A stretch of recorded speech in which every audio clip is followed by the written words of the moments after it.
Pour le 5e rendez-vous des conférences organisées dans le cadre des 10 ans du MIP, c'est Emmanuelle Galimberti, aromaticienne chez Robertet, qui sera notre invitée.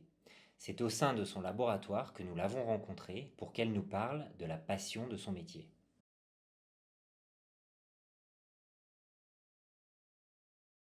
Alors, il existe effectivement une classification pour les parfums.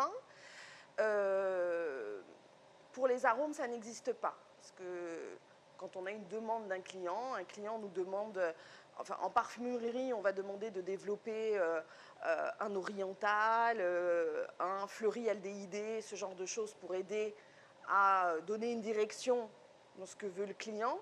Pour les arômes, pour le coup, le client veut une fraise, un Coca-Cola, une banane. Donc, parce que nous, au final, ce qu'on doit faire, c'est un goût connu du public. Donc après, on va, par exemple, si on nous demande de faire une fraise, on va avoir une classification. Parce que des fraises, voilà, on va nous demander une fraise, après on va nous demander une fraise fleurie, une fraise verte, une fraise mûre, une fraise à la crème, une fraise tagada, qui sont évidemment en fonction du client très différentes d'un pays à un autre. En France, on aime les fraises, allez, les fraises, on va dire une fraise standard, une bonne fraise fraîche du jardin qu'on vient de cueillir, pas trop mûre, pas trop verte.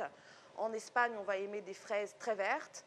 En Allemagne, on va aimer des fraises très mûres, type fraise à la crème, là qu'on a mixé avec de la crème. Donc voilà, mais une classification comme les parfums, non, ça n'existe pas.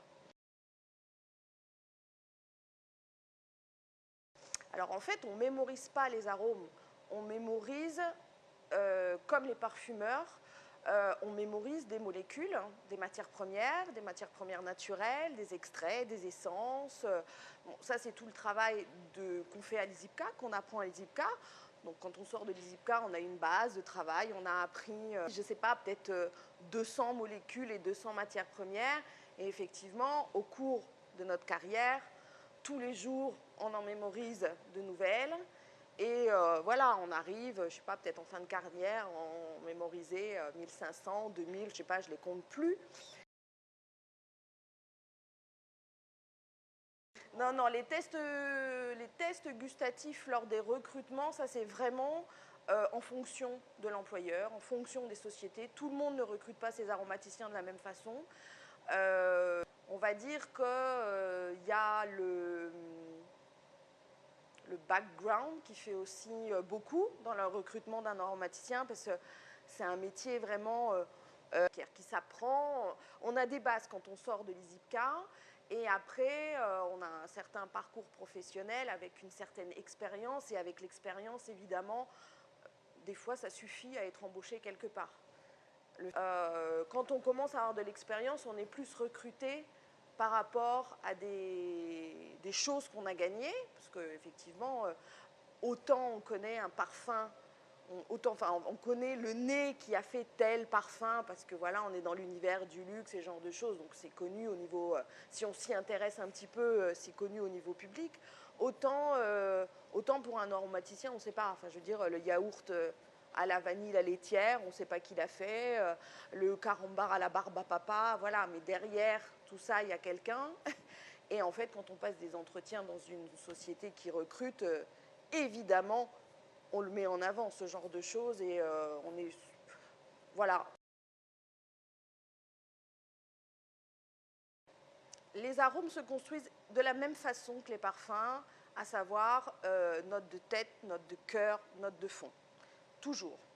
La différence par rapport au parfum, c'est que nous, un arôme, un parfum, on va juste le sentir. Ça va être de l'olfaction directe, on va sentir notre petite mouillette et on aura bien au début les notes volatiles, donc les notes de tête, après le cœur et après tout ce qui reste sur la mouillette en fond.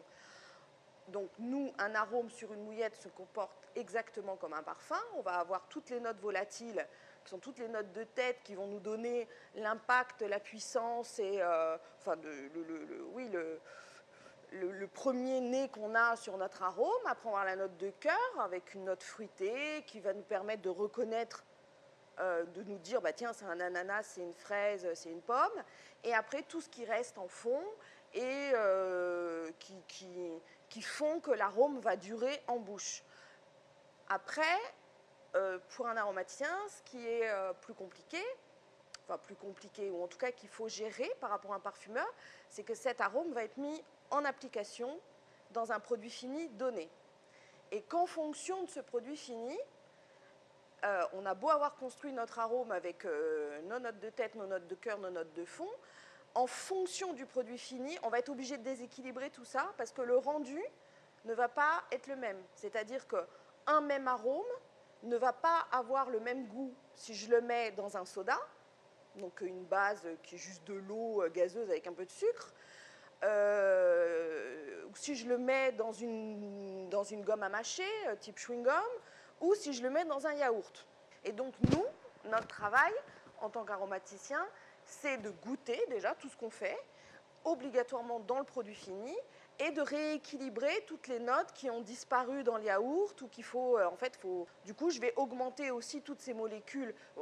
En général, on augmente un petit peu le dosage du yaourt. Et après, en fonction de ce qu'on a comme rendu en bouche, on va augmenter plus ou moins certaines notes. Donc effectivement, c'est construit au départ comme un parfum.